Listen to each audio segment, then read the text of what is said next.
wrong with me. And I got him on the phone, was talking to him. I said, I think I'm pregnant. He said, I know you are. I said, how'd he know? He just knew how he just made a boo-boo. Mistake? Yeah, he knew it. He said, and he was happy about it. Of course he was. They always are, aren't they? Yeah. Oh, well. But I wouldn't take anything for any of them, so. I wouldn't mind either. I love them all. I do too. And they all look just alike. I mean, prefers loving them. Oh, yeah. You love them all the same. I love them all the same. You would think that you wouldn't love another one like you love one, but you do. Yeah, you think you can't love another one like you do. Well, what's your favorite pastime when you were a teenager? Okay, I was athletic, very athletic, and I played basketball when I was a cheerleader. And I was also really interested, I didn't mention this, in church. I did all that church stuff. Well, you did too. And I did, Girl Scouts. Oh, Girl Scouts. What was your favorite toy when you were a little girl? Okay, I really didn't play with toys that much, but I loved to make up stuff. And my imaginary playmate was named Marie, and she went away when I went to the first grade. Why? Well, I think it was time for me to have other playmates that were alive. And so she just went away. But that was what I did. Well, what was school like? How was it different than how you think it is today?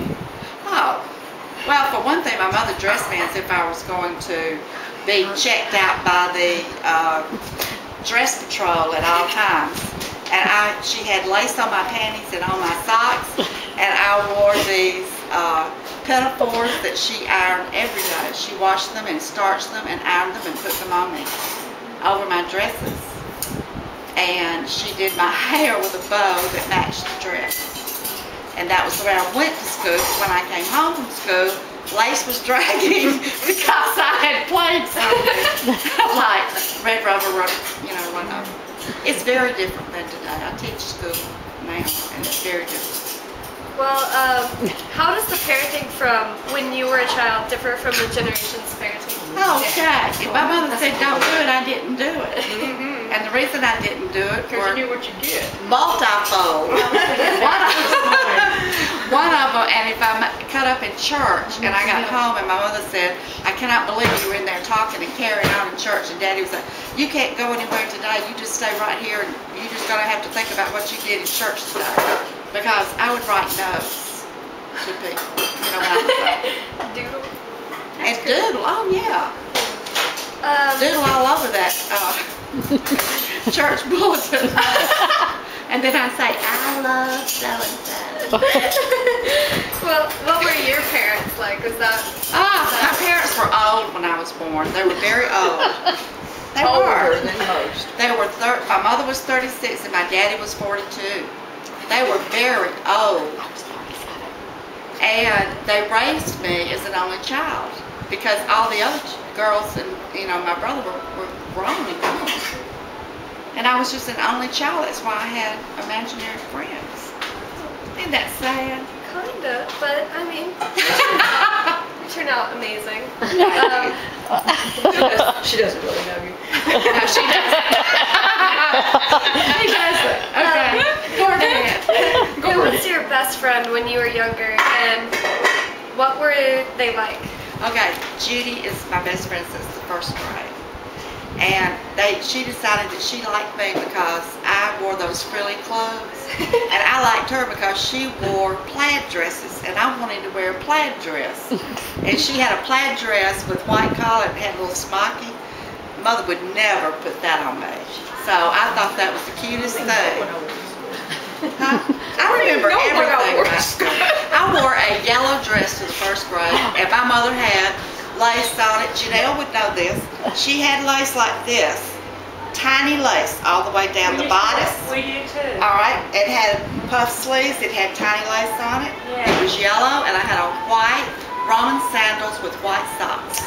I should remember all this. I got all the hand-me-downs. And this is when I And when I walked into school that morning, Mrs. Booker said, "What a beautiful little girl." She'd never seen me. And that was the beginning of my school. And I know that's why I did well in school, because that woman said that. Aw. I really do think that. I know. Isn't that She was an inspiration. She was an You inspiration. wanted to please her.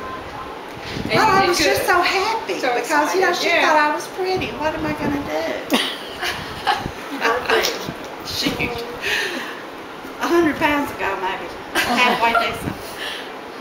Do you still keep in touch with your friends? Best friend, yes. We still are best friends Tell her through all about it. these years. Oh, I got a good job. Tell her about Amy. Oh, Judy. yeah, Judy. She began, you know, she worked with Amy. That's right. Yeah. Yeah. And my Yeah. cousin's son, who is really like you are to me, my third cousin, worked with my best friend My son. at AT&T. Isn't that interesting? I mean, they were all in the It's same such a place. small world. It's just such The a small world is so world. small. Well, I talk to Judy almost every day. that's awesome. I hope I stay like that. My last question is, what advice do you give to this generation? Like, what do you give up? What do you? Now, as I said when you and I were just talking earlier, I think that's my phone, but don't worry about it. I said that I think young people today should choose what they want to do. You don't have to go to college. I know that's something that we all would like for our children to do. But we don't have to do that in order to be successful. I think that kids can decide, okay, I want to be an airline stewardess. That's not what they call them today. Flight attendant. Well then, if you're going to be a flight attendant, then you need to go to junior college and major in something that has to do with socialization, or go to a school for, or for communication. Take some tech classes, get you a degree in that. Then you don't have to go to college to be a good provider and a good person. You just need to decide what you want to be and be happy.